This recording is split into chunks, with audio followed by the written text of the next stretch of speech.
faudrait naturellement qu'il va être beaucoup plus vite, quoi. Parce que le temps qui se régule, il faut, je sais pas, il faut savoir de quelques secondes, je sais pas, peut-être 3, 4 ou 5 secondes, et puis, mais si l'accélération vient plus tôt, là, ça peut effectivement être un peu plus compliqué. Voilà.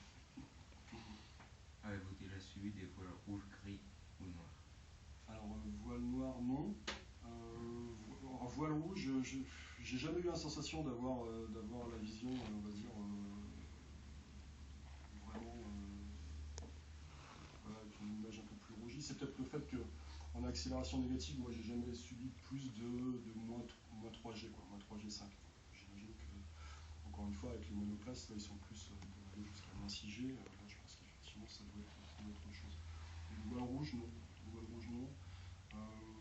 Le voile noir, ce qu'on appelle le voile noir, c'est quand effectivement on n'en voit plus rien, c'est qu'on n'est pas encore tombé dans les pommes, mais c'est que la vue s'est complètement obscurcie, ça m'est jamais arrivé. Le voile gris, oui.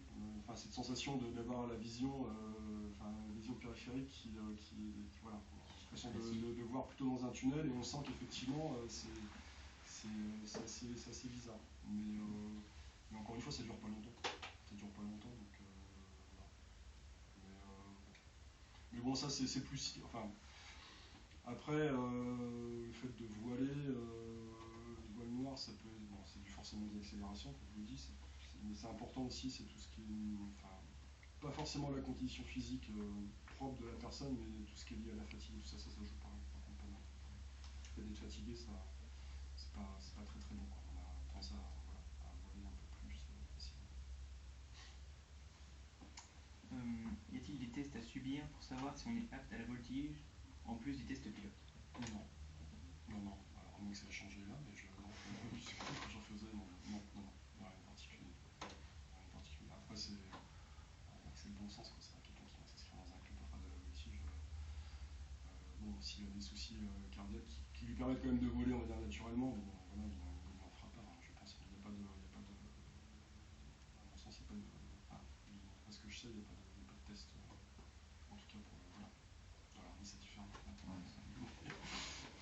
Pour ça, Utilisez-vous une combinaison anti-G? non. Déjà, je pense pas que ce serait très très utile, parce que c'est pas.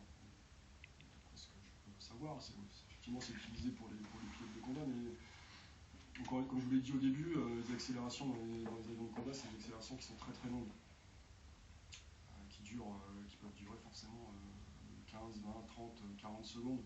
Donc là, effectivement, la combinaison anti-G, c'est utile, parce que bon, vous savez comment ça fonctionne, vous en avez parlé, c'est des boulons qui se gonflent en fait.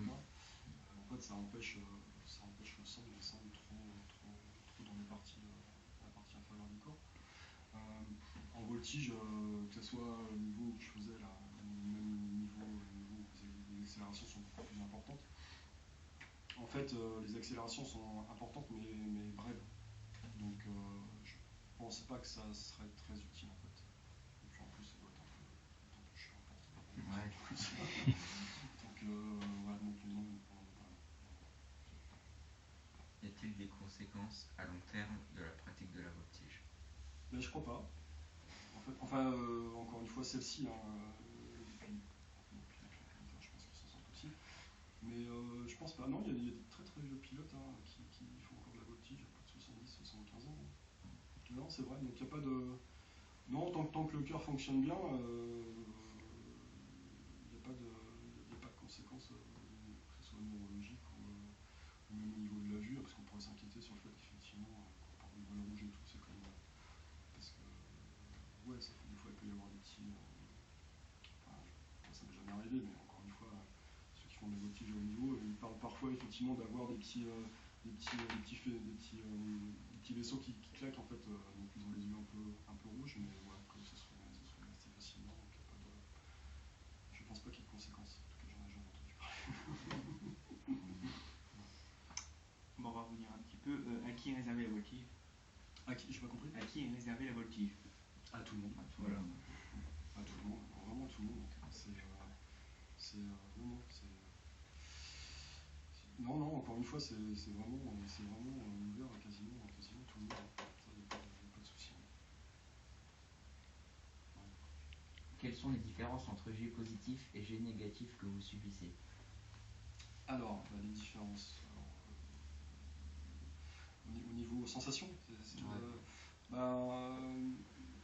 en fait, les jets positifs, je ne vais pas dire que c'est naturel, mais bon,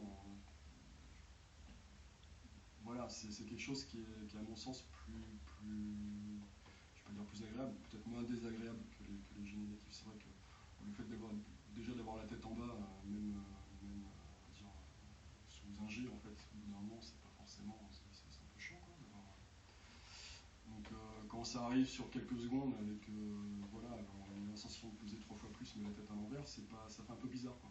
Donc, je me suis jamais pris en photo, mais je pense que ça doit être assez horrible. On va avoir la tronche un peu bien déformée et puis ça doit être un peu bizarre.